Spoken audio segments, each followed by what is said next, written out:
والسلام ورحمة. إن الحمد لله نحمده ونستعينه ونستغفره ونعوذ بالله من شرور أنفسنا وسيئات أعمالنا من يهديه الله فلا مضل له ومن يضلل فلا هادي له وأشهد أن لا إله إلا الله وحده لا شريك له وأشهد أن محمدا عبده ورسوله أما بعد فإن خير الحديث كتاب الله وخير الهدي هدي محمد صلى الله عليه وسلم وشر الأمور محدثاتها وكل محدثة بدعة وكل بدعة ضلالة وكل ضلالة في النار أما بعد. أدعوكم أولوغا ọba tí ó ṣe ń rọrùn fún wa láti kójọ sí ààyè ní ìrọ̀lẹ́ abẹ́lẹ́wọ̀n ọba subhanahu wa ta'ala ọ̀padà sí aburú ọlọ́run má jẹ́ kó tọ́ sí ẹnì kọ̀ọ̀kan wa abẹ́lẹ́wọ̀n ọba subhanahu wa ta'ala alékún ìmánì kò ṣe fún ẹnì kọ̀ọ̀kan wa lẹ́yìn náà atọrọ as-salatu fún ànábì Muhammad sallallahu alayhi wa sallam ẹni tí ọlọ́run ọba tí ó fi tawá lọ́rẹ pẹ̀lú pé ó gbé dìde gẹ́gẹ́ bí òjíṣẹ́ láti wá mú wa kúrò nínú òkùnkùn àánú lọ sínú ìmọ́lẹ̀ ìmọ̀nà ìkẹ́ ọlọ́run kó máa bá ànábì wa Muhammad sallallahu alayhi wa sallam àti àwọn sàhábà rẹ̀ bẹ̀rẹ̀ látorí àwọn ìyàwó rẹ̀ tí ìdírí àwọn ọmọ àti gbogbo ará alé tí kárí gbogbo àwọn sàhábà tí ó kù àti gbogbo àwọn tí wọ́n bá tẹ̀lé ìlànà wọn títí dìjọ́ gbìyànjẹ́ kìíyàmà. lẹ́yìn náà mo kí ìjókòó pàtàkì jùlọ àwọn tí wọ́n jẹ́ kọmití tí àwọn jàmáà tí wọ́n fi síde ètò yìí abẹ́lẹ́wọ̀n bá subhanahu wa ta'ala kó fi eléyìí sínú òṣùwọ̀n ṣẹ̀rí yìí kọlọ́wọ́n bá kí ó má dùn ńlá dá rẹ̀ àlékún ìdúróṣinṣin sí ojú ọ̀nà rẹ̀ kọlọ́wọ́n bá kó ṣe fún yín àti fún ẹnì kọ̀ọ̀kan wa náà àti gbogbo wa lọ́kùnrin lóbìnrin ní ọmọdé lágbàlagbà. tọ́píkì tí wọ́n ní kí a máa fi ṣera wa láǹfààní òun náà ní nǹkan tí wọ́n sọ fún wa ahmiyatu al-imani sahih pàtàkì ìmánì tó lálàáfíà bákan náà àǹfààní rẹ̀ fún ọlọ́dàn àti fún àwùjọ. Àkọ́kọ́ gbólóhùn iman in tí àwa náà ń lò lédè Yorùbá ni bó ti jẹ́ pé ìpìlẹ̀ rẹ̀ kò kí ń ṣe Yorùbá ṣùgbọ́n ó yízi ká sọ fún yàn kan yí pé ìmánì rẹ̀ ò tó nǹkan àbí ìmánì rẹ̀ ó ti jò ìmánì rẹ̀ ó ti ga. Yorùbá máa sọ̀rọ̀ gbólóyìn ìta ń sọ ó dẹ̀ ṣe bí ẹni yé wa díẹ̀ ṣùgbọ́n kí ni nǹkan tí a ń pè ní al-iman eléyìí gbólóhùn lárúbáwá ni tí àwọn lárúbáwá tí wọ́n bá wọ́n ní amana yu'minu imana kí ni túmọ̀ amana òun náà ni saddaqa tasdiqan jaziman kéèyàn gba nǹkan gbọ́ ní ìgbàgbọ́ tó rinlẹ̀ téèyàn bá sọ̀rọ̀ fún wa tá a gbà pé ọ̀rọ̀ tó sọ yẹn bó ṣe rí nu at-tasdiq lélẹ́yìí àgbàgbọ́ ṣùgbọ́n tí ìgbàgbọ́ yẹn bá rinlẹ̀ tó jẹ́ ìgbàgbọ́ tó múnádóko gbólóhùn iman ó wà wédíà ju gbólóhùn at-tasdiq lọ bó tiẹ̀ jẹ́ pé ìtumọ̀ rẹ̀ náà ó súnmọ́ra wọn. oníkanú àwọn afẹ́sìn sheikh al-islam ibn Taymiyyah rahimahullahu ta'ala wọn máa sọ wípé al-iman huwa at-tasdiq wa ziyada. ìtàn pè ní iman òun ni at-tasdiq ká gba nǹkan wa ziyada ó tún ní àlékúnú ìyẹn nínú èdè Lárúbáwá tambani amana bi ó gbàgbọ́ that is ìgbàgbọ́ tó ṣe wípé ó rinlẹ̀ kò ń ṣe ordinary ìgbàgbọ́ lásán. ṣùgbọ́n fil istilah ash-shar'i nínú lílo sharia islam tambani gbólóhùn al-iman òun náà ni at-tasdiqul jazim billahi subhanahu wa ta'ala wa malaikatihi wa kutubihi wa rusulihi wal yawmil akhir wal qadar khairi wa sharri. kéèyàn ní ìgbàgbọ́ tó múnádóko ní ìgbàgbọ́ tó yanjú sí Ọlọ́hun Ọba Allah, bákan náà sí màláíkà Ọlọ́hun Ọba, sí àwọn tírà Ọlọ́hun Ọba, wa rusuli àwọn òjíṣẹ́ Ọlọ́hun Ọba, bákan náà wal yawmil akhir àti ọjọ́ kẹyìn, wal qadar àti kádàrà khairihi wa sharrihi, èyí tó jẹ́ in tó bá wa lára mú ń bẹ àti tó jẹ́ ìdàkejì rẹ̀. torí ẹ̀ àwọn ọmọ wa kéékèèké lára nǹkan tán ti kọ́ nínú al-arba'in nawawiyya òun náà ni ọ̀rọ̀ ń pa al-iman. ipe Jibril alayhi salatu wassalam ìgbà tí ó wá bá Ànábì wa Muhammad sallallahu alayhi wa sallam ó ní akhbirni anil iman, sọ tó ń jẹ́ ìmánì fún mi. kí ni nǹkan tó sọ fún? òun náà ni kò nígbàgbọ́ nínú Ọlọ́hun Ọba Allah, bákan náà wa malaikati, kò nígbàgbọ́ nínú àwọn màláíkà rẹ̀, wa kutubi, nínú àwọn tírà Ọlọ́hun Ọba, wa rusuli, nínú àwọn òjíṣẹ́ Ọlọ́hun Ọba, bákan náà wal yawmil akhir àti ọjọ́ kẹyìn, wa an tu'mina bil qadari, kó gba kádàrá gbọ́, khairihi wa sharrihi, èyí tó bá wa lára mu àti ìdàkejì rẹ̀. so torí ẹ̀ tán bá ní kí ni al-iman, tá a bá ń sọ̀rọ̀ nípa tán pè ní al-iman a máa sọ̀rọ̀ nípa at-tasdiqul jazim, kéèyàn gbàgbọ́ ní ìgbàgbọ́ tó rinlẹ̀ tó yè koro tó yanjú tí ò ní pàǹtí nínú Ọlọ́hun Ọba Allah. eléyìí làwọn àfáà máa pè ní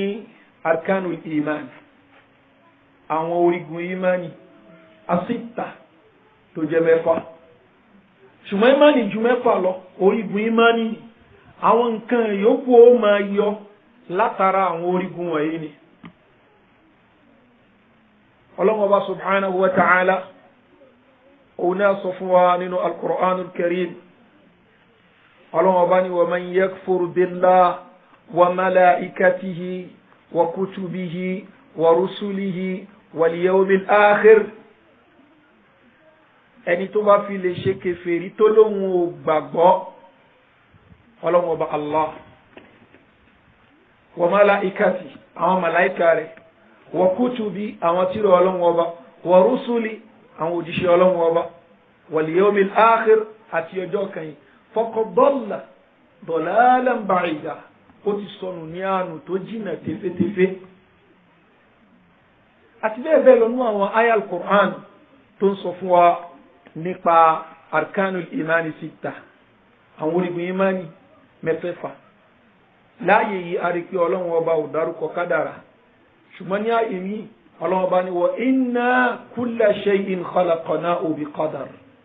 Ọlọ́hun ní àwọn Ọlọ́hun Ọba gbogbo nǹkan la dá pẹ̀lú kádàrá.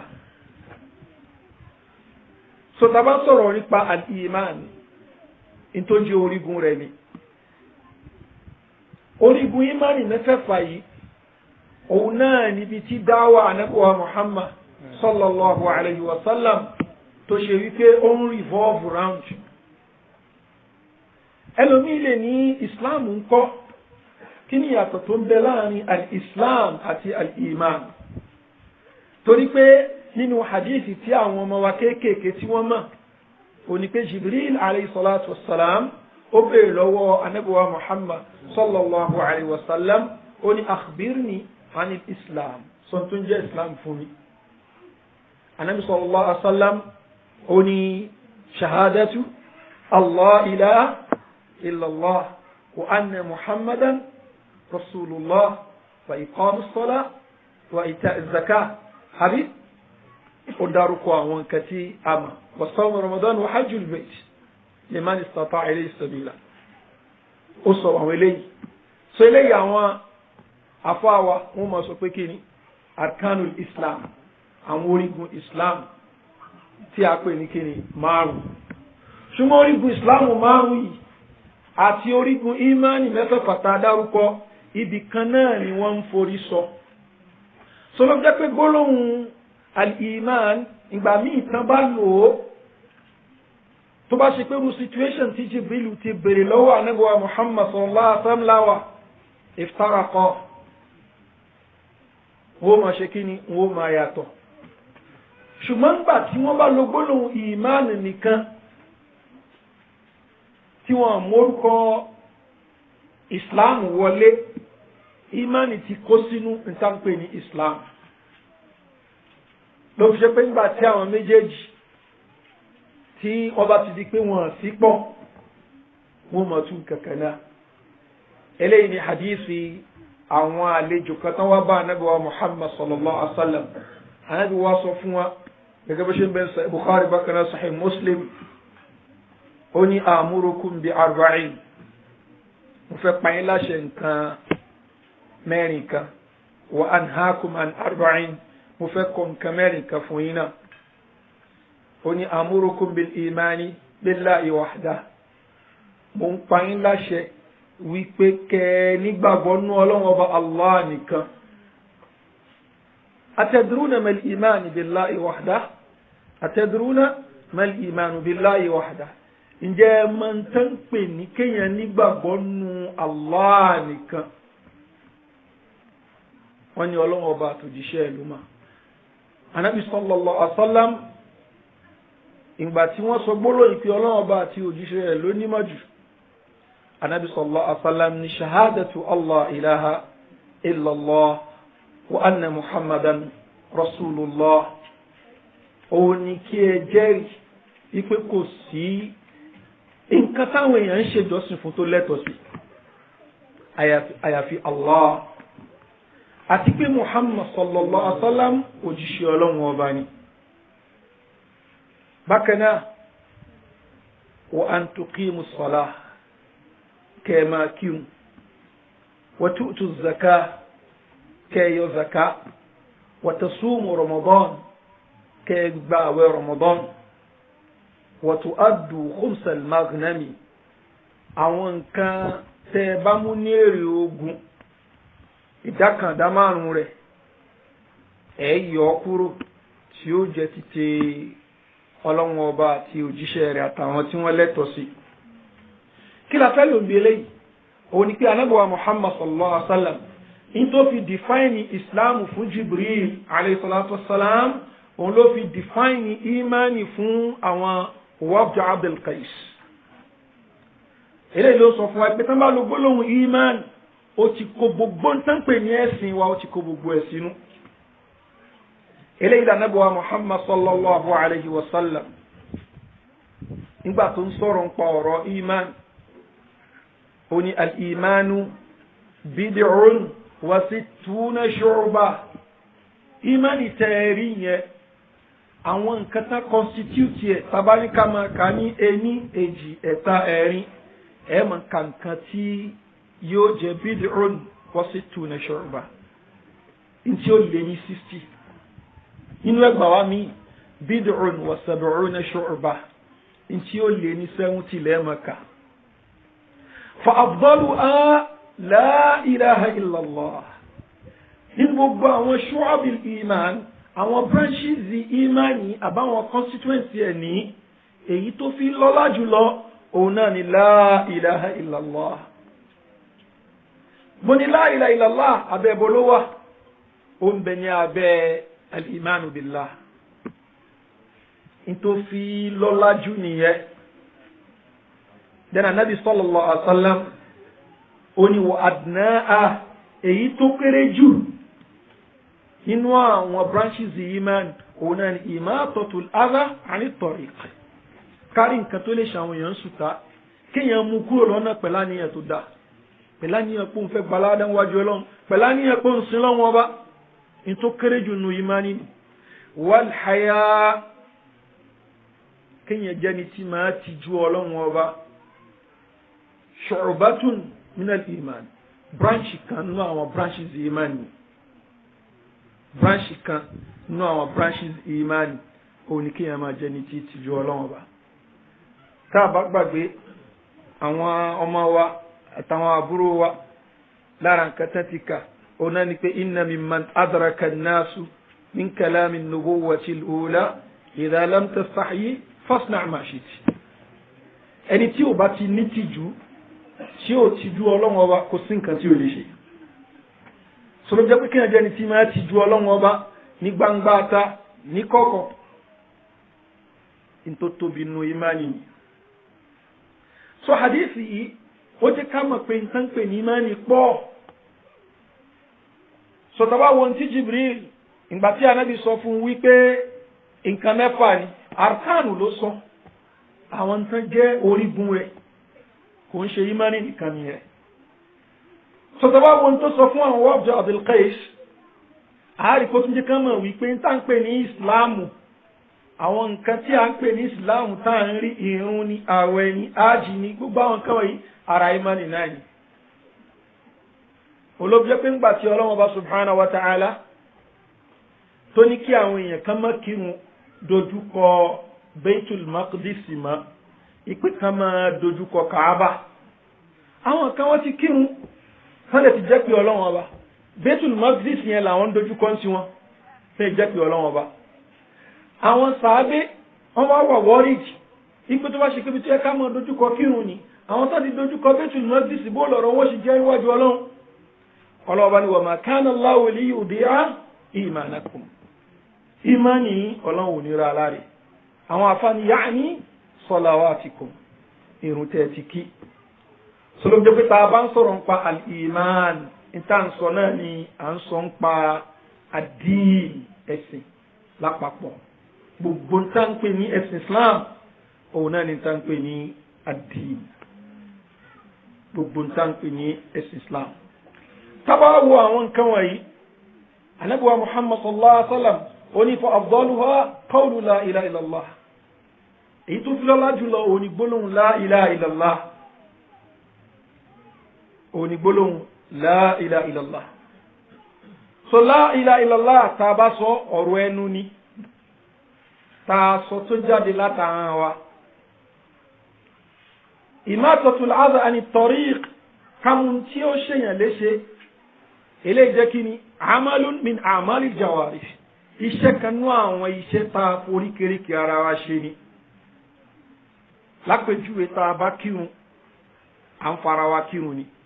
a rí nǹkan tó lè ṣe sùtá fáwọn èèyàn àmukúrò ara wa la fi ṣe wal haya shu'batun min al iman ìtìjú lára imani ni eléyìí iṣẹ́ ọkàn ní ìtìjú ló fi jẹ́ pé al iman àwọn àfà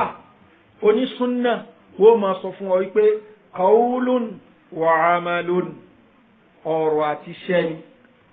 qawlun wa amalun ọ̀rọ̀ àti iṣẹ́ ni àwọn ọ̀rọ̀ kan bẹ tó ṣe wípé kí ni imani ni wọ́n àwọn iṣẹ́ kan bẹ tó ṣe pé imani ni wọ́n la ilaha illallah ìmọ̀ sọ jáde lẹ́nu gbólóhùn tá ń sọ yìí ẹni tó bá ń sọ ara imani ni alhamdulillah ara imani ni subhanallah ara imani ni la hawla wala quwwata illa billah ara imani ni astaghfirullah ara imani ni gbogbo àwọn kẹta ń sọ yìí ara imani ni qira'atul Qur'an ìmáka al-Qur'an ara imani ni bó ṣe jẹ́ pé ìrun kíkí oríkèríkè ara wa la fi ń ṣe bákan náà tá a bá ṣiṣẹ́ hajj àápò oríkèríkè ara wa ṣe plus owó wa tá a ná àti bẹ́ẹ̀ bẹ́ẹ̀ lọ́nú àwọn nǹkan tí a máa ń ṣe tó jẹ́ iṣẹ́ oríkèríkè ara gbogbo àwọn nǹkan wọ̀nyí ara imani ni so qawlun gbólóhùn àti amalu táwọn afọwọ́ ń sọ̀rọ̀ wọn a máa sọ̀rọ̀ ń pa qawl ọ̀rọ̀ ẹnu ń sọ̀rọ̀ ọkàn náà ń sọ̀rọ̀ kí ni ọ̀rọ̀ ọkàn tí àwọn àfáà máa pè ní qawlul qalb òun náà ni ìnígbàgbọ́ mímọ̀ àwọn nǹkan tá a kà kalẹ̀ yìí nísìnyí èèyàn gbàgbọ́ inú ọkàn rẹ̀ ìpè Ọlọ́run Ọba ń bẹ ó gbà pé Ọlọ́run Ọba òun ló dáhùn ó gbà pé Ọlọ́run Ọba ló ń ṣe jẹ ẹmu fún ó gbà pé Ọlọ́run Ọba òun ló ní kápá lórí gbogbo nǹkan òun ni ó pa òun lọ́ba tó yé òun eléyìí àwọn àfa wọn á ní qawlul qalb ọkàn sọ̀rọ̀ ni ìgbà míì wọn á lo gbólóhùn at-tasdiq gbólóhùn wípé èèyàn gba nǹkan gbọ́ wọn á lò ó ṣùgbọ́n tá a bá gbàgbé a ní ní èdè Lárúbáwá gbólóhùn iman òun náà ni at-tasdiq ká gba nǹkan gbọ́ wá ziyada àlékún tún bẹ pẹ̀lú pa gbàgbọ́ so nínú ṣẹ̀ríà ó fẹ̀jú gan ó ṣe ká gba nǹkan gbọ́ nìkan torí ẹlòmíì ó lè gba nǹkan gbọ́ nú ọkàn rẹ̀ ṣùgbọ́n tó gbàgbọ́ nú ọkàn rẹ̀ yẹn nǹkan yẹn yóò máa ṣe tó ń takò ẹni tó pàpẹ Ọlọ́run Ọba ló dáhùn ṣùgbọ́n ó ń sin nǹkan mí lẹ́yìn Ọlọ́run ó pàpẹ Ọlọ́run Ọba ló ń ṣe jẹ ẹ̀mú fóun ó ń sin nǹkan mí lẹ́yìn Ọlọ́run ó ń ké pe nǹkan mí lẹ́yìn Ọlọ́run ṣùgbọ́n tẹ bá bèè lọ́wọ́ rẹ̀ man khalaqaka ta ló dẹ yóò ní Allah Ọlọ́run Ọba ló dẹ́hùn man yarzuquka ta ló ń ṣe jẹ ẹ̀mú fún ẹ yóò ní Allah ṣùgbọ́n pẹ̀lú gbogbo yẹn náà yóò sì máa ké pe nǹkan míì yóò máa gúnran fún nǹkan míì yóò máa jẹ́jẹ́ fún nǹkan míì irú èèyàn bẹ́ẹ̀ ṣé a sọ pé mùmìnì ni àbí kò ń ṣe mùmìnì ó gbàgbọ́ Ọlọ́run Ọba ló dáhùn ló ṣe jẹ ẹ̀mú fún ó gbàgbọ́ òun ló ní kápá lórí òun ṣùgbọ́n kò sin Ọlọ́run Ọba nǹkan míì ló sìn àbí yóò sin nǹkan míì nígbà míì yóò sin Ọlọ́run Ọba nígbà míì ṣé a lè pe irú èèyàn bẹ́ẹ̀ ní mùmìnì àbá lè pe mùmìnì ó lè ní pàtì ìmánì ṣùgbọ́n pàtì ìmánì yẹn ni kò ń ṣe pàtì ìmánì tó lè wúlò fún ló jẹ́ pé ńgbà tí Ọlọ́run Ọba ń sọ̀rọ̀ ń pa àwọn kèfèrí Ọlọ́run Ọba ní wa ma yu'minu aktharuhum billahi illa wa hum mushrikun èyí tó pọ̀ jù nú wọn ní gbọ́ Ọlọ́run Ọba gbọ́ àfikán tó ṣe ṣírkù pẹ̀lú ẹ̀ wọn làwọn àgbà tẹ bá béèrè lọ́wọ́ wọn wala in sa'altahum man khalaqahum tẹ bá béèrè lọ́wọ́ pé ta ló dá wọn ليقولون الله وني الله لو دوا ولئن سألته من خلق السماوات والأرض وسخر الشمس والقمر تباني تالو دا سماوات له تالو تي اورun lórí bá fún yín táló tì òṣùpá lórí bá fún yín ليقولون الله وني الله ni قل من يرزقكم من السماء والأرض Ọlọ́run ní bẹ̀ lọ́wọ́ wọn ìrẹ́ Muhammad talent tó ń ṣe jẹ mú fún yín èyí tó ń wá láti sánmọ̀ ni èyí tó ń wá láti inú ilẹ̀ gbogbo àwọn àlùmọ́nì tẹ́ ń wú jáde láti inú ilẹ̀ irúgbìn tó ń wú jáde láti inú ilẹ̀ òjò tó ń rọ̀ fún yín láti sánmà kul man yarzuqukum minas samai wal ard ẹ̀bẹ̀ lọ wọn ta ló ń ṣe léyìí fún wọn amman yamliku as-sam'a wal absar ètí tán fi ń gbọ́rọ̀ ta lónìí ojú tán fi ń rìnà ta lónìí wa man yukhrijul hayya minal mayyiti wa yukhrijul mayyita minal hayy ta ló mú alààyè jáde láti inú òkú tó ń mókú jáde láti inú alààyè wa man yudabbiru al-amr ta ló ń darí ọ̀rọ̀ ayé tó ní kójú máa rọ̀ kélé yìí máa ṣe fasayaquluna Allah wọ́n ní Allah ni èsì tí wọ́n àwọn kèfèrí Mákà ó sọ fún rẹ̀ Muhammad sallallahu alaihi wasallam faqul ìwọ wá sọ fún wọn tán bá ti fún ẹ lésì afala tattaqun ìgbà tẹ́lẹ̀ gbà pọ́lọ́run ló dá yín ló sì jẹ́ mú fún yín òun ló lẹ̀mí yín òun ló lè gbẹ̀mí yín òun ló lójú yín òun ló lè etí gbọ́rọ̀ yín àti bẹ́ẹ̀ bẹ́ẹ̀ lọ ẹ̀ ṣe wá páyọ̀ Ọlọ́run ọba. eléyìí Ọlọ́run bá fi sọ pé wa ma yu'minu aktharuhum billahi illa wa hum mushrikun. èyí tó pọ̀ jù nù ò ní lóhun ó gbọ́ lọ́hun gbọ́ àfikà ṣe ṣírkù pẹ̀lú ẹ̀. sọlọ́ fi jẹ́ wípé ẹni tó bá fẹ́ gbọ́ lọ́hun ọba gbọ́ kò gbọ́dọ̀ ṣe ṣírkù papọ̀ mọ́ Ọlọ́hun ọba bó tilẹ̀ ó kó ma. yíò ní tájẹ́tì ẹni kò pa wọ̀rọ̀ jẹ́ kò ń ṣe pé ká ṣe ìmánì nígbà kan ká ṣe ṣírkù ńgbà mí ká ṣe ìmánì nígbà kan ká ṣe ṣírkù nígbà mí. mùsùlùmí gidi kò ní ṣe ṣírkù pẹ̀lú Ọlọ́hun ọba torí pé ìṣe ṣírkù pẹ̀lú Ọlọ́hun ọba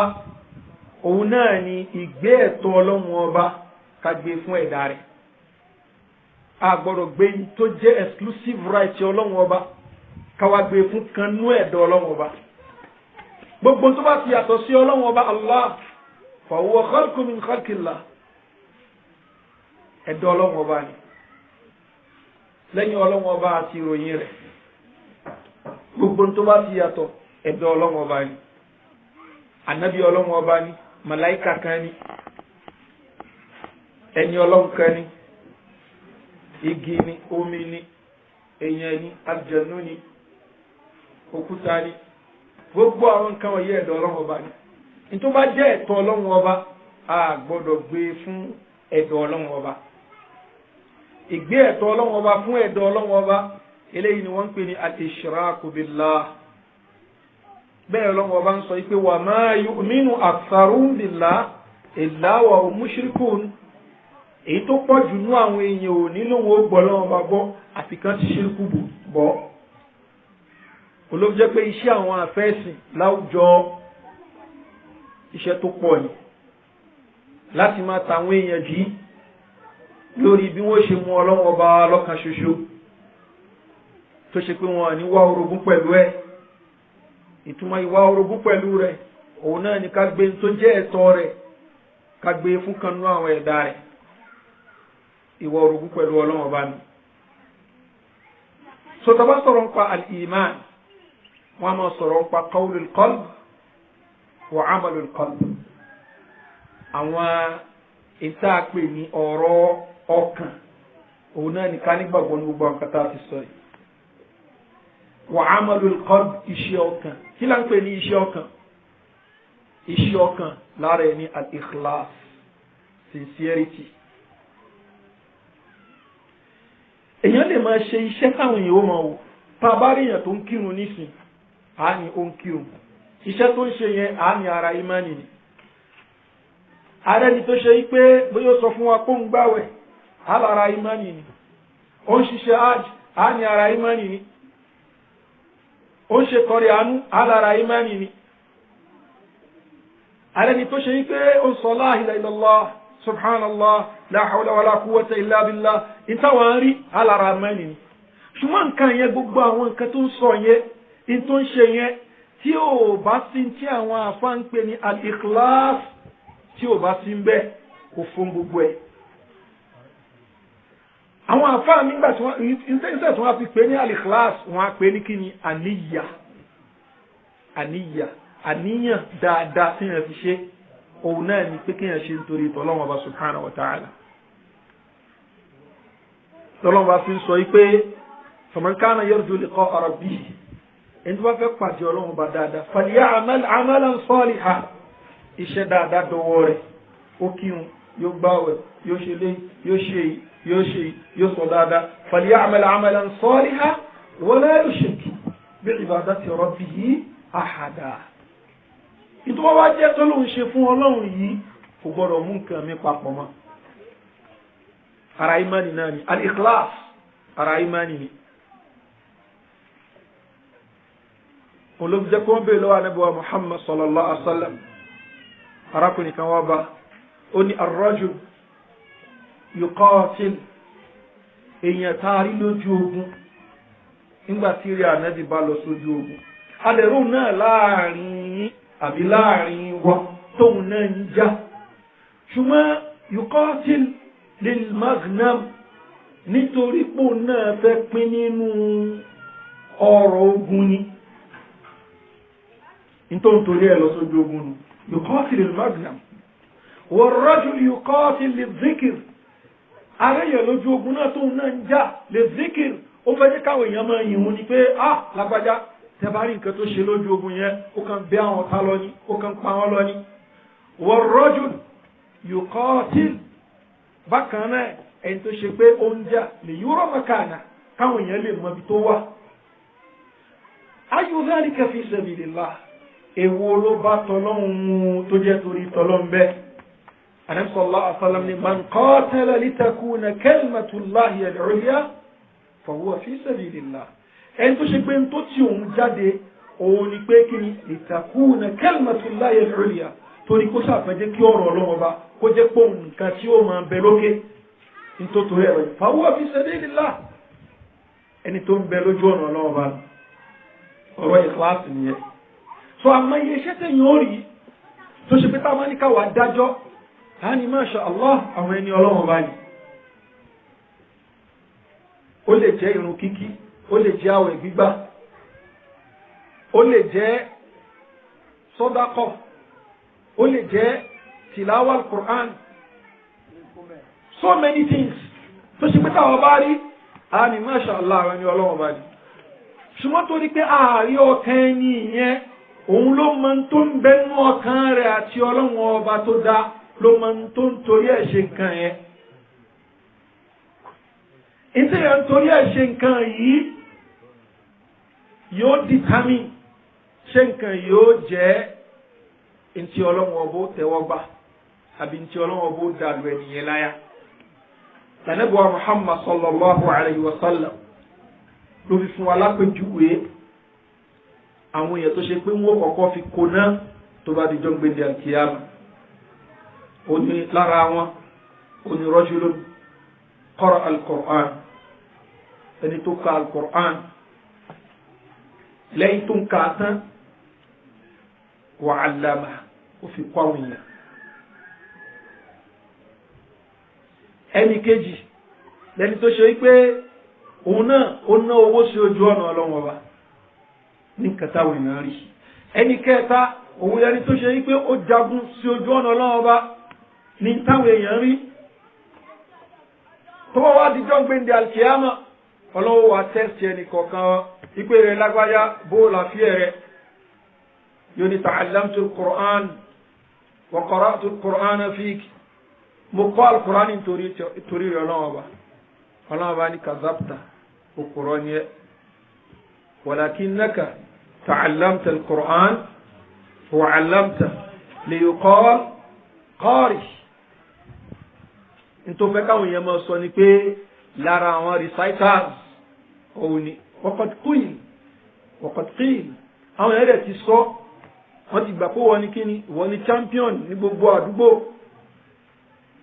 thumma umira bihi fasuhiba ala wajhihi hatta turha fi an-nar ó wà ní ẹjọ́jú ẹ̀bọ́lẹ̀ ẹ máa wọnú náà lọ ẹ máa wọnú náà lọ kọ́nà ọba kó ṣàánú wa kó ṣọwá bí eléyìí the same thing náà lẹni tó nímọ̀ ẹlòmí ó lo gbogbo àsìkò rẹ̀ yóò kélé ṣùgbọ́n gbogbo nǹkan yìí ni kò ṣe ń torí tọ́lọ́wọ́ bá kò ń ṣe pé litakuna kalimatullahi al-ulya in tó ń torí ẹ̀ ṣe òun náà ni kó lè rí ọ̀rọ̀ kójọ torí kó lè máa terrorize àwọn èèyàn tí wọ́n mọ́ tó bá rí jọ́n gbéǹdé alkiyama wọ́n bèèrè lọ́wọ́ rẹ̀ madha amilta bi ilmik kí ló fi máa rẹ̀ ṣe òun náà sọ̀rọ̀ lẹ́ni tó fẹ́ tẹ Ọlọ́run ọba ṣùgbọ́n Ọlọ́run ọba ní kazabta irọ́ ló ń pa the same thing ni wọ́n sọ fún ẹni tó ná náwó àrípẹ́ náwó gẹ̀ donate yẹ báyìí bó lọ́rọ̀ donation yìí aláṣẹ nítorí rí Ọlọ́run ọba ní Ọlọ́run ní kazabta walakinnaka anfaqta li yuqal sarij nítorí ẹ̀ náwó ní káyọ̀ lè mọ́ sọ pé kí ni olówó ni waqad qil ó ti gbẹ̀sán rẹ̀ thumma umira fasuhiba ala wajhihi hatta turiha fi an-nar òun náà wọ́n ni ẹ̀dọ́dọ́ ẹ̀bọ́lẹ̀ ẹ máa wọ́ lọ́nà náà lọ kọ́lọ́mọba kó ṣàánú wa ẹnì kẹta lólówó kí ló mí sí ń bí iṣẹ́ yìí òun náà ni àníyà tabaníkà wo iṣẹ́ tán ṣe iṣẹ́ ìmánì náà ṣe ní iṣẹ́ tá a fojú rí ṣùgbọ́n iṣẹ́ kan mí sí níbi iṣẹ́ yẹn òun náà ni kí ni amalul qalb iṣẹ́ tọkàn tó ń ṣe kí ni àníyà àbí al-ikhlas bákan náà lára àwọn àfáà máa ń sọ wọ́n ní ká ṣe nǹkan kó máa bẹ ní ìbámu pẹ̀lú súnnà gbàmí wọn adé kó yé wa èèyàn lè ṣiṣẹ́ àbí kéèyàn ní àníyàn tó dá ó ń ṣe nǹkan torí tọ́lọ́run ṣùgbọ́n gbogbo ohun tó ló ń ṣe nítorí tọ́lọ́run tẹ́ bá ń wo pàǹtí ni ẹ̀sìn ní gba báyìí lọ òun gba báyìí lọ kí ló tó fi gba báyìí lọ ká lè rojú rí ọlọ́run bá náà ni iṣẹ́ tó ṣe yẹ kó ń ṣiṣẹ́ ìmánì torí pé bẹ́sìn bó ṣe ní kó ṣe é kọ́ ló ṣe eléyìí náà léwu bí ti ọ̀rọ̀ àníyà àti ìkìláàsì ṣe léwu léléyìí náà léwu ló fi jẹ́ pé ẹlòmí ó kàn máa ṣiṣẹ́ iṣẹ́ tó ń ṣe bí ìgbà tí wèrè kan di gbogbo ẹrù ni tí wèrè bá rẹ́rù eléyìí yóò mú borélé yóò mú gbogbo ó wà pọ̀ ẹni tí nǹkan máa bá ẹni ilé ẹni property gan o ṣùgbọ́n àwọn nǹkan tí wèrè kójọ yìí àwọn nǹkan tí ó wúlò yìí ṣùgbọ́n lọ́dọ̀ ti tiẹ̀ òun ti di ẹrù ló fi jẹ́ pé gbogbo nǹkan bá fẹ́ ṣe tó bá jẹ́ pé ẹ̀sìn ni jàmáà ẹ má jẹ́ kí a jọra wa lójú kádẹ̀ má máa fọ́n gbogbo nǹkan fẹ́ ṣe tí ò bá ti wà in line pẹ̀lú súnnà tó jẹ́ ẹ̀sìn ká ọ̀rá jùnú ká jù nǹkan yẹn lò má jọra ẹ lójú pé níta ti ń ṣe ká tó bí ìyá rẹ̀ eléyìí ò ń ṣàrẹ ẹ̀sìn tí ò bá ti kí ń ṣàrẹ ẹ̀sìn kò lè járe ẹ̀sìn òun ló fi jẹ́ pé lára àwọn afẹ́ẹ̀sìn wọn máa sọ wọn ni ma lam yakun yawma idhin dina fala yakunu yawma dina ìdí ò bá ti kí ń ṣàrẹ ẹ̀sìn lásìkò ànábì kò lè járe ẹ̀sìn lásìkò tiwa yìí ọ̀rọ̀ imam malik rahimahullahu ta'ala al-imam sa'id bin musayyib radiyallahu anhu èèyàn kan kírun jọ kan ó fẹ́ yan raka talifaji tí gbogbo wa mọ̀ raka méjìlá máa sí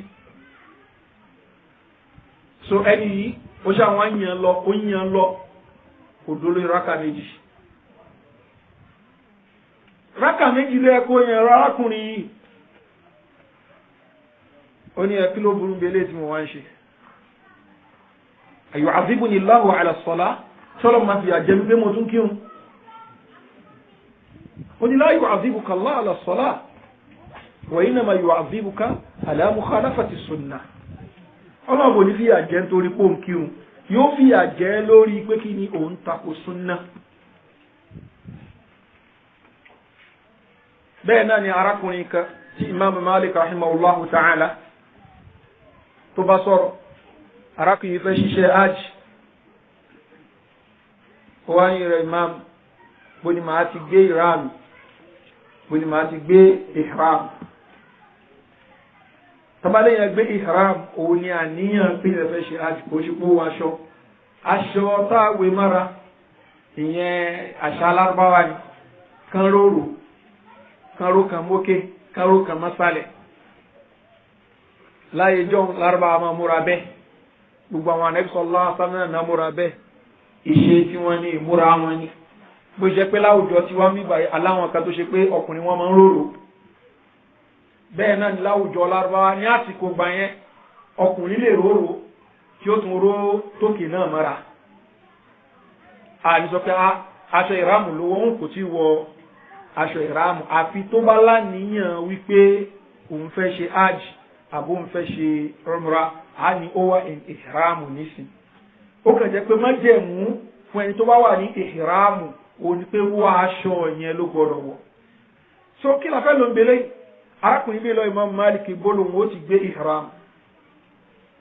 Imam Malik ni min haythu ahrama Rasulullah sallallahu alaihi wasallam ibi tá nàbí àtàwọn sàárẹ̀ ẹ̀ ti gbé ihram náà ni ànábì jáde kúrò ní Madina ó wá lọ sí àyè tí a mọ̀ sí Dhul Hulayfa, about 5 or 6 miles away from Madina ní Dhul Hulayfa. Bó tiẹ̀ jẹ́ pé modern day Madina ní Dhul Hulayfa náà ara Madina ni wọ́n kà kún, ṣùgbọ́n nígbà yẹn ní ó wà níbi ìta Madina, ibi tí wọ́n ti lọ gbé ihram ni. Arákùnrin wá sọ fún Imam Malik rahimahullahu ta'ala ipe kí ló burú mi kí n gbé ihram ní mọ́ṣáláṣí Ànábì. Imam wa sọ fún wípé aksha alayka alfitna, ó bẹ̀rù fitina fún ẹ. Arákùnrin nama iya amuyalun aziduha, máìzì mo lékún, mo tún fi dáadáa díẹ̀ àbí iṣẹ́ olóore mo tún fi kún ni. Èyí tí màá fi rìn lọ sí Dhul Hulayfa kí ẹ̀jẹ̀ tó lọ láníyàn ń bẹ̀ yẹn kí wọ́n ní labbaika Allahumma umratan àbí labbaika Allahumma hajjan, màá yẹ ṣe máa sọ labbaika Allahumma labbaika la sharika, màá yẹ ṣe máa sọ yín lọ. Tí má ti sọ láti mọ́ṣáláṣí Ànábì wípé labbaika Allahumma umra, wọ́n bẹ̀ sọ labbaika lọ ní tí mò ń ṣe lọ láti bẹ̀. Innama hiya amyalun aziduha, labbaika tí màá ti ṣe yóò ti tún pọ̀ sí ju pé kí n lọ bẹ̀ láti tún lè fọ̀ lọ. Ayu fitnatin fi hadha, fitina wo ló ń bẹ ń bẹ̀rẹ̀? Ìmáàmù ní fitina tó ń bẹ ń bẹ òun náà ni pé innaka taz'umu, on claim annaka sabaqta ila fadilatin qassara anha Rasulullah sallallahu alaihi wasallam wa ashabu. Ọlá tí Ànábì àtàwọn sàábé rẹ̀ ò mọ̀ táwọn ò mọ̀ ṣe ń pẹ́ sìn wọlúwà máa ṣe. Ọlọ́run bá ní falyahdhari alladhina yukhalifuna an amrihi an tusibahum fitnatun aw yusibahum adhabun alim. Àwọn tó ṣe pé táwọn bá ní báyìí yẹn ṣe nǹkan wọ́n ní a lè ṣe báyìí náà kan ṣọ́ra o. An tusibahum fitnatun, kí fìtínà má bá wọn. Àwọn àfáà ní fìtínà tán sọ mí báyìí ni pé wọ́n lè dẹ̀rẹ̀ bọ́, wọ́n lè di kèfì látàrẹ̀. Aw yusibahum adhabun alim, àbí ìyà ẹlẹ́tẹ̀ lérò. Ẹlòmíì di kèfèrí látara ìmọ̀ àtakò ọ̀rọ̀ Ànábì sallallahu alaihi wasallam. Ọlọ́run bá ní wa man yushaqiqir rasul, ẹni tó bá ń takò Ànábì min ba'di ma tabayyana lahu al-huda, lẹ́yìn ìgbà tí tó jọ́nà ẹ̀mọ́ ti hàn sí, wa yattabi' ghayra sabilil mu'minin, ó wà lọ ń tẹ̀lé ọ̀nà tí yàtọ̀ sí ọ̀nà àwọn mùmìnì, nuwallihi ma tawalla, ọ̀nà tó dojúkọ yẹn Ọlọ́run àdáadáa. Ṣé wá parí síbẹ̀? Ọlọ́ni wa nuslihi jahannama làásọ̀ sí wa sa'at masira, àti bọ̀tán burúkú yẹn kọ́lọ́n kó ṣe ẹnì kọ̀ọ̀kan wá ń bẹ̀. Látara ìmọ̀ àtakò Ànábì sallallahu alaihi wasallam, ẹlòmíì wọ́n sọ fún pé ntọ́lọ̀ ń sọ ní tánà bí àfààní ẹ̀dá kẹ́mbẹ́ àfa ibi tẹ́ dúró ibi tẹ́ dúró yẹ àbí ibi tẹ́ dé yẹ. Báwa ṣe máa ń ṣe nílùú tiwa ni, bá ṣe máa ń ṣe láwùjọ tiwa ni. Eléyìí kọ́ lọ́wọ́ bá kó ṣàánú wa àmọ́ iye àwọn èèyàn takó sínú rẹ̀. Ọlọ́wọ́ subhanahu wa ta'ala sọ láyé nínú al-Qur'an, ó ní fala wa rabbika, Ọlọ́run ni mo fi Ọlọ́run rẹ̀ Muhammad búra, la yu'minun, wọ́n ṣe mu'mini hatta yuhakkimuka fima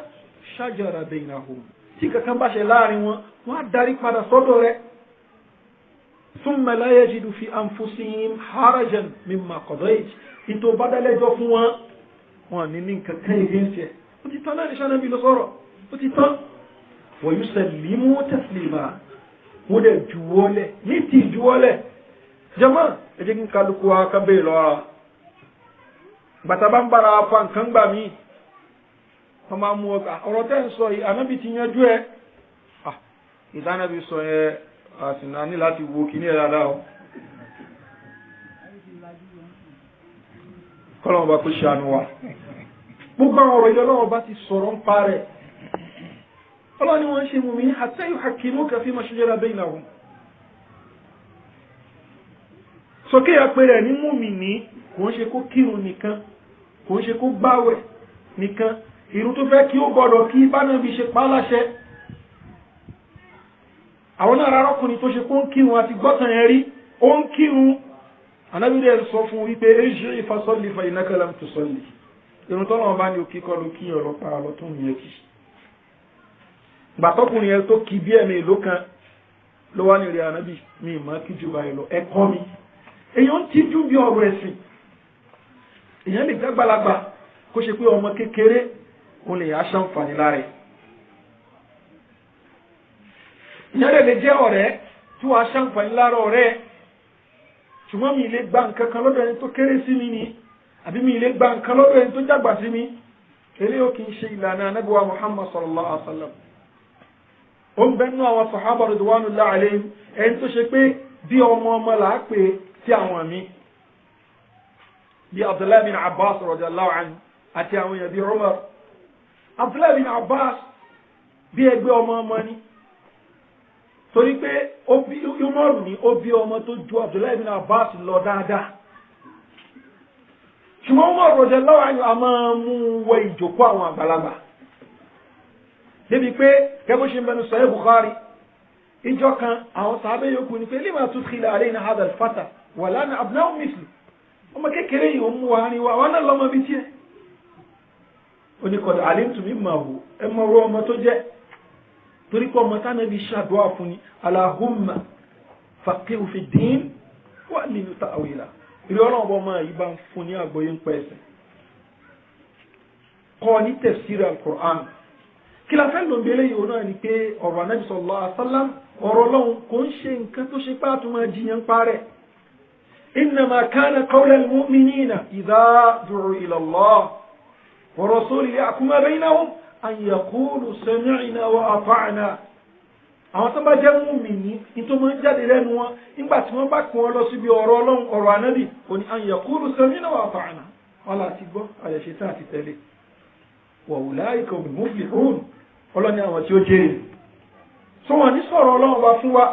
ikú bó ṣe yẹ ká ṣe nǹkan ní ká tó máa jiyàn lórí ẹ̀ èyí tí ó ti clear nìyẹn níta lè máa jiyàn lé lórí ó ní opinion tèmi àti opinion tiẹ̀ èmi rí báyìí wọ́ rí báyìí iye rẹ̀ ni kò yẹ ká yọ̀ṣẹ́ síra wa kò yẹ ká bá àjà lórí ẹ̀ torí pé ò lè sọ fún pé tí wọ́n rí ni ó bẹ́tà tèmi rí lẹ́mi ò ṣe lè sọ pé tèmi rí bẹ́tà tiẹ̀ ṣùgbọ́n nígbà tí ọlọ́run ọba àti òjíṣẹ́ rẹ̀ bá ti sọ̀rọ̀ final nìyẹn ìyẹn ń ṣe tá a máa ń debate lé lórí. so tàbá sọ̀rọ̀ nípa ọ̀rọ̀ ìmánì ọ̀rọ̀ sunna Nabi sallallahu alaihi wasallam òǹbẹ̀nu ẹ̀ so ló jẹ́ pé àwọn afọ́ọ̀mọ̀ sọ fún wa wípé al-iman qawlun wa amalun ìgbà míì wọ́n ní al-iman wọ́n ní i'tiqadun wọ́n ti sọ that is àwọn belief ta ní ká ní belief nù Ọlọ́run ká ní belief nù màláíkà ká ní belief nù tírà rẹ̀ i'tiqadun wọ́n tún wá sọ pé kí ni wọ́n tún ní wàlíyà wọ́n ti sọ̀rọ̀ nípa sincerity nìyẹn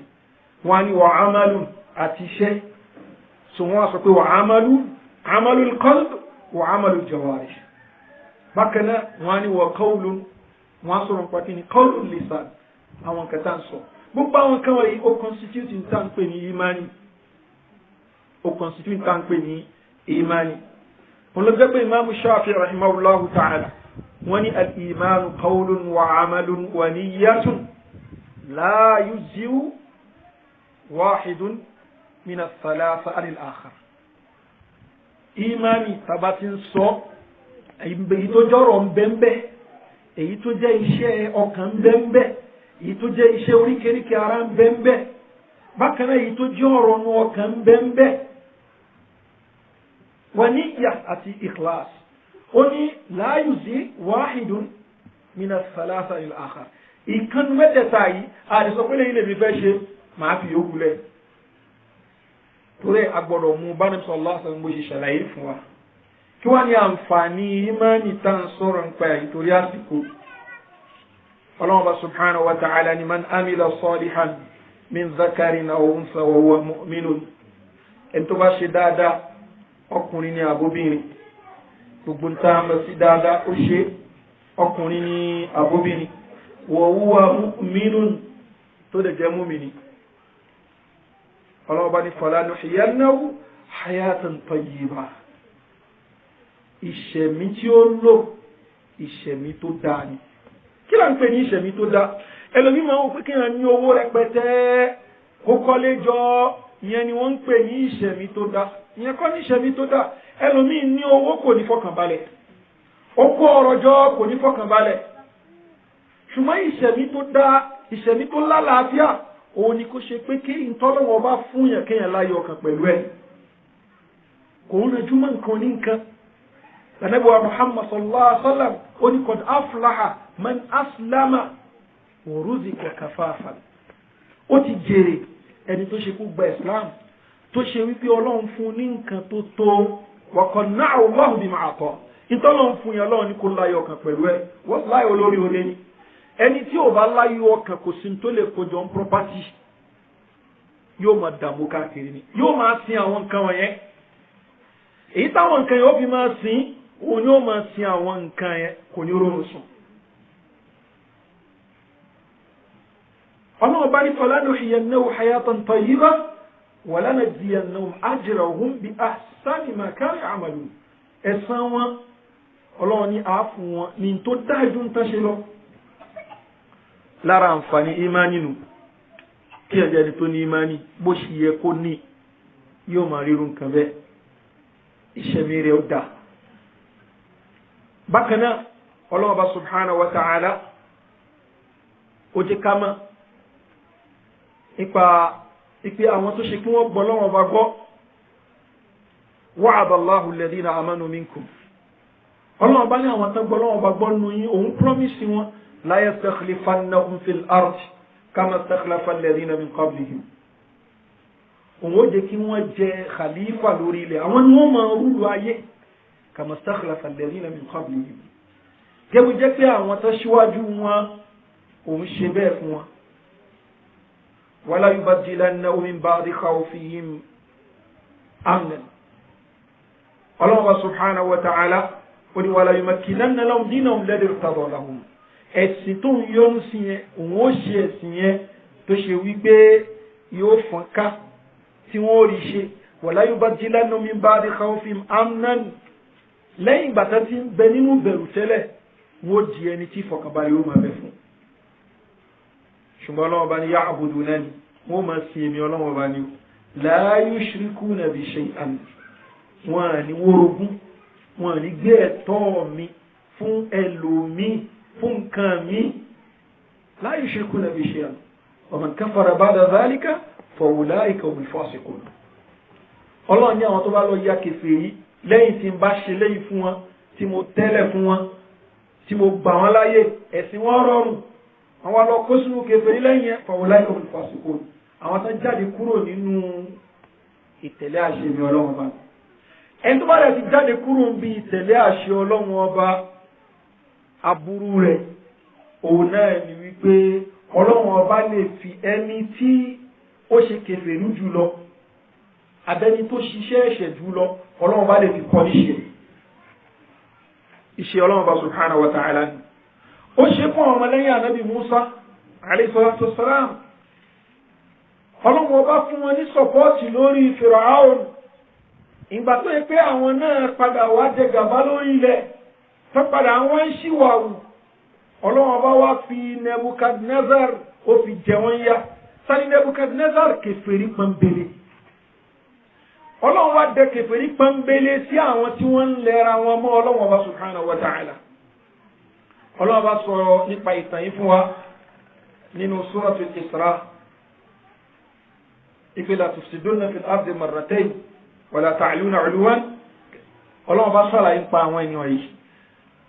so tí mùsùlùmí tá a bá rí pé ìyà ń jẹ wá ń bì kan first question ni wípé ṣàwà upright ṣe tọ́lọ̀ bá ní ká ṣe ṣá ń ṣe tá a bá rí pé tọ́lọ̀ bá ní ká ṣe à ń ṣe ká mọ̀ pé kí ni ọlọ́run fẹ́ tún dán wa wò ni ṣùgbọ́n tó yẹ pé àbá ṣe tọ́lọ̀ bá ní ká ṣe àwa náà là ń fojú kéré òfin ọlọ́run bá àwọn là ń fi àṣà la fi ń ti òfin ọlọ́run bá dànù à ń fi àṣà a fi ń gbọ́rọ̀ ànábì dànù ká mọ̀ pé kí ni àìdúró déédéé wa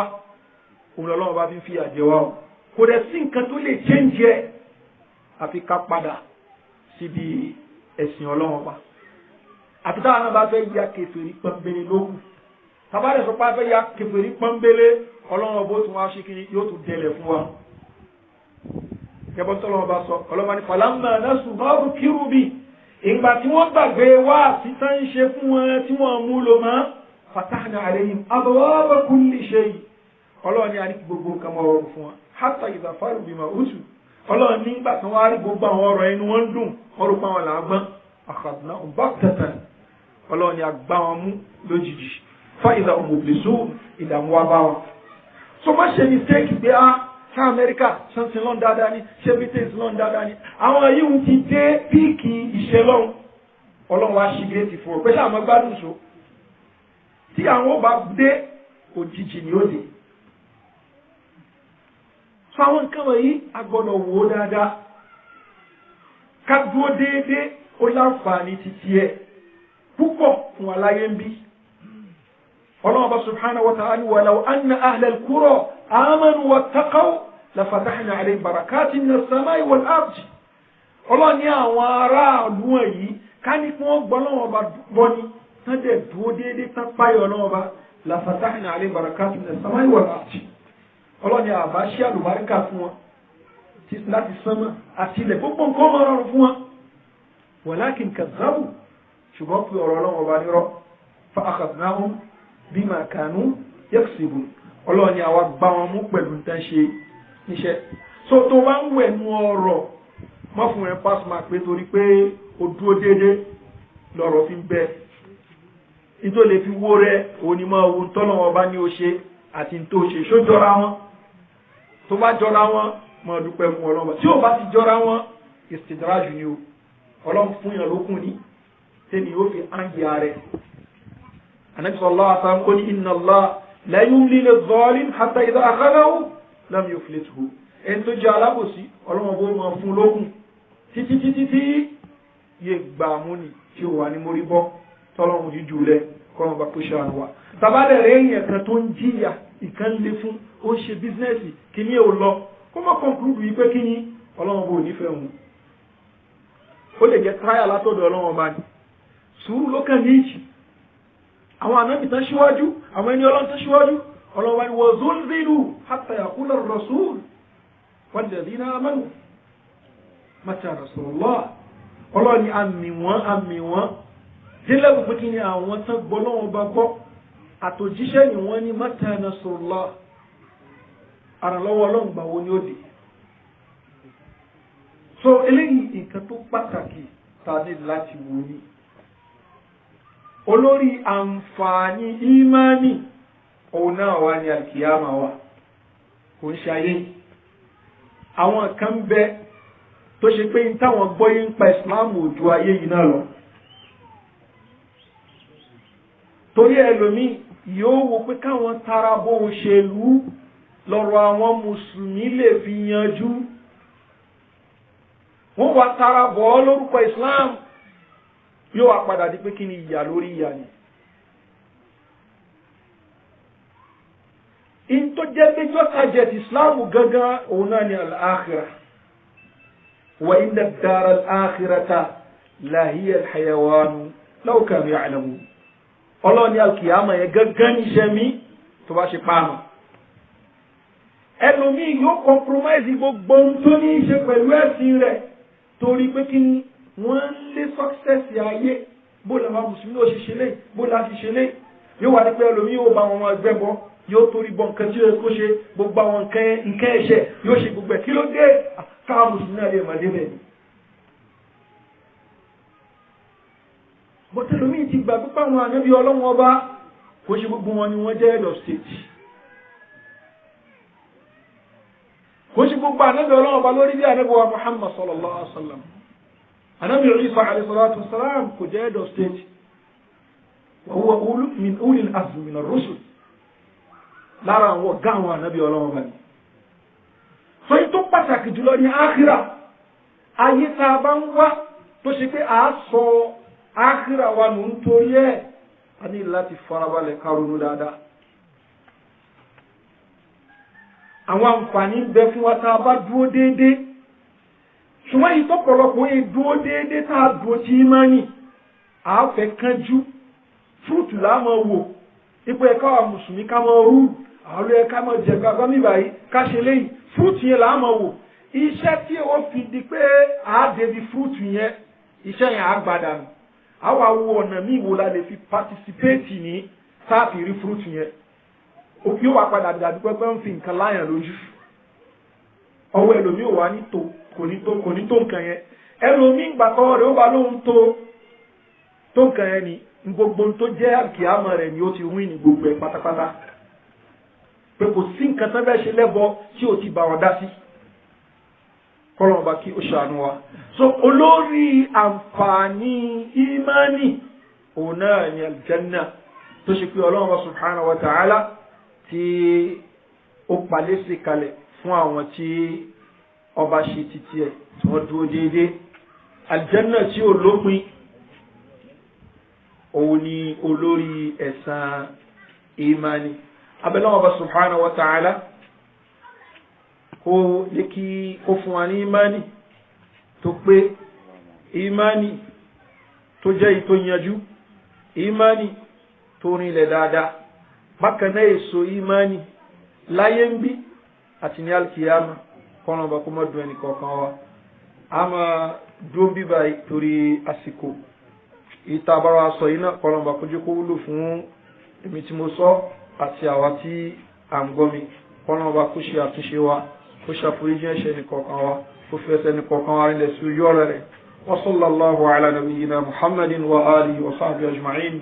Subhanaka Allahumma bihamdik, ashhadu an la ilaha illa anta, astaghfiruka wa atubu ilayk. Jazakumullahu khairan.